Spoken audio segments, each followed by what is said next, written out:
Good morning. Ellaru Namaskara.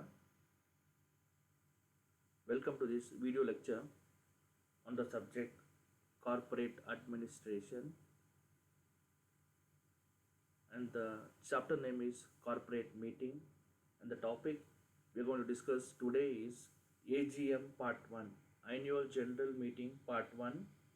This is Chand Pasha, working as Assistant Professor, Department of Commerce, Government First Grade College, Hoskote. Dear friends, in my previous video session, we have discussed types of corporate meetings. We have four category of meetings. In this, the first category of meeting is called meetings of shareholder. Here we have four categories. First is statutory meeting, annual general meeting, extraordinary general meeting, and class meeting. So here we have classified this into two parts, part 1 and part 2. Part 1 is called AGM part 1, which will be covering about statutory meetings. Let us first understand what is meetings of shareholder. Shareholders are the real owners of the company, but due to certain limitations, they cannot take part in the management of the company. They leave this task to the representatives called director for controlling the board of directors and their activities. Shareholders meetings are held from time to time. Meetings of shareholders can be classified as statutory meetings, annual general meeting, extraordinary meeting, and class meeting. In this class, we will be concentrating on statutory meeting. Now, what is statutory meeting? It is said that every public company having share capital must convey a general meeting of shareholder within a period of not less than 1 month and not more than 6 months after the date on which it is authorized to commence its business. Mean to say, any company which is having the share capital, they have to conduct the meeting of shareholder not less than 1 month, not more than 6 months. Mean to say, it is after 1 month but before 6 months. I repeat, the meeting should be conducted after 1 month, but it should be done within the 6 months from the date on which it is authorized to commence its business. And this is called as the first meetings of the shareholder of the company, and it is held once in the whole lifetime of a company. Following companies need not to hold statutory meetings. The first is private company, company limited by guarantee having no share capital, unlimited liability company, a public company which has registered as a private company earlier, a company which has been deemed as a public company under section 43A. These five category of companies need not to hold any statutory meeting.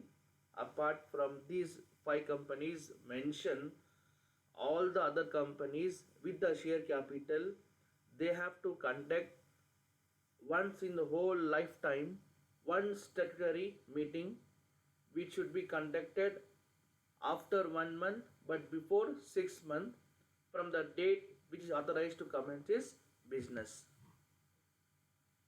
Notice of the meeting. The directors are required to send a notice of the meeting to all the members of the company at least 21 days before the date of the meeting, stating that it is a statutory meeting of the company.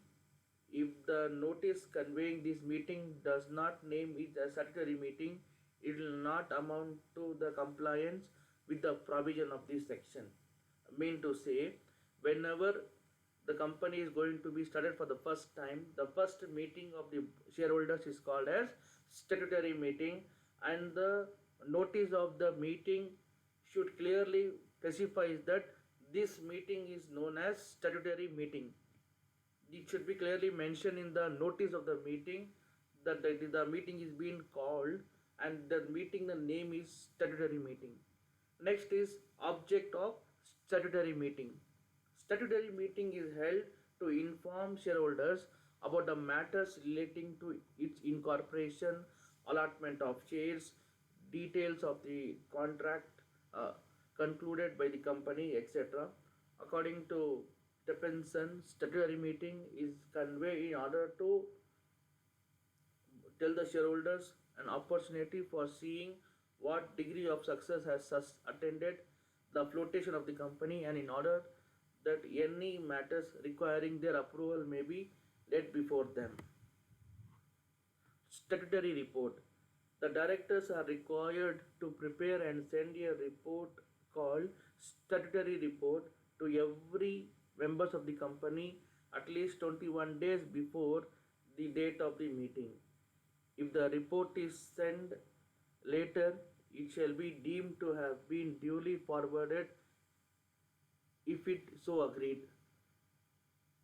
Statutory report must set out the following information: shares allotted, cash received, abstract, details of directors, auditors, and other managerial personnels, contracts, underwriting contracts. Effect of non-compliance. Mean to say, what if statutory meetings are not conducted? As I told you earlier also, statutory meetings has to be conducted once in lifetime. It has to be conducted after 1 month but before 6 months from the date when the company authorized to start its business. It has to be conducted once in lifetime. What will happen if the company does not conduct statutory meeting? That is called as effect of non-compliance. If default is made in complying with the provision of section 165, every director or other officer of the company who is in default will be liable to pay a fine which may extend up to rupees 500. If statutory meeting is not held or statutory report is not filed as per the provision of Companies Act, the company may be compulsory wound up or liquidated under the order of the court. The court may, however, give direction for the statutory report to be filed or a meeting to be held as the case may be, and refuse to order the winding up of the company. So in this video session we have discussed about the statutory